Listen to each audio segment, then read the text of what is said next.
बिस्मिल्लाहिर्रहमानिर्रहीम। शुगर को तशख़ीस करने के लिए शुगर का लेवल कितना होना चाहिए, इसके बारे में काफ़ी कन्फ्यूजन्स हैं और लेवल क्योंकि एक से ज़्यादा हैं, मुख्तलिफ़ सिचुएशंस में मुख्तलिफ हैं, तो इसलिए वक्तन फ़वक्तन इस वीडियो को मैं रिफ़्रेश कर देता हूँ। एक इंसान जिसकी फास्टिंग की शुगर चेक होती है तो अगर वो 100 से नीचे है तो वो ज़्यादा अच्छी बात है। अगर 100 से ऊपर है और 126 से नीचे है तो ये बॉर्डर लाइन शुगर कहलाती है और कुछ जगह तो इसको प्रॉपर शुगर ही कह दिया जाता है। अगर ये बार बार आ रही है, एक दफ़ा की रीडिंग पे ये फैसला नहीं होगा, ये ज़रूर ज़हन में रखिएगा।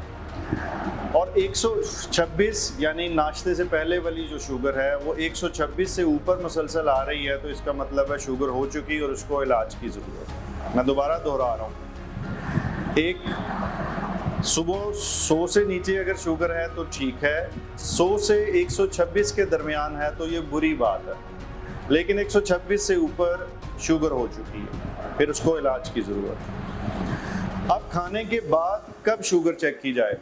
अगर आप ज़हनी और जिस्मानी सेहत के बारे में इल्म, नए तरीका इलाज और नई से नई तहकीक के बारे में जानना चाहते हैं तो इस चैनल को सब्सक्राइब करें, बेल आइकन को क्लिक कर दीजिए।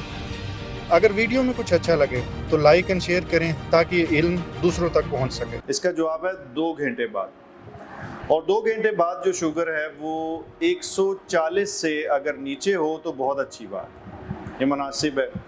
लेकिन अगर फ़र्ज़ करें किसी की इससे थोड़ी सी ऊपर है और बीच में नीचे भी आ जाती ऑन एंड ऑफ, तो वो बॉर्डर लाइन शुगर के ज़ुमरे में आती। लेकिन अगर किसी को शुगर हो चुकी और वो ऑलरेडी मरीज़ हैं और दवाई ले रहे हैं, अगर उनकी खाने के बाद की 2 घंटे बाद की शुगर 180 या इससे नीचे रहती है तो इसका मतलब है कि वो शुगर काफ़ी हद तक कंट्रोल ही कहलाएगी। जितनी नीचे हो अच्छी बात है, तो मैं भी 180, मैं तो अपने मरीज़ों से रिक्वेस्ट करता हूँ कि 160 से भी नीचे रखें ताकि लॉन्ग टर्म में आज से 25-30 साल बाद भी किसी किस्म की शुगर की वजह से कोई ख़राबी ना बैठ सके।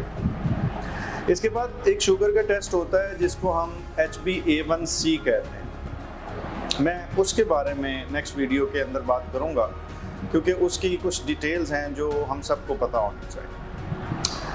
अल्लाह ताला आप सबको मुकम्मल ज़िंदगी दे और दूसरों की ज़िंदगी मुकम्मल करने का शर्फ अता करे। शुक्रिया।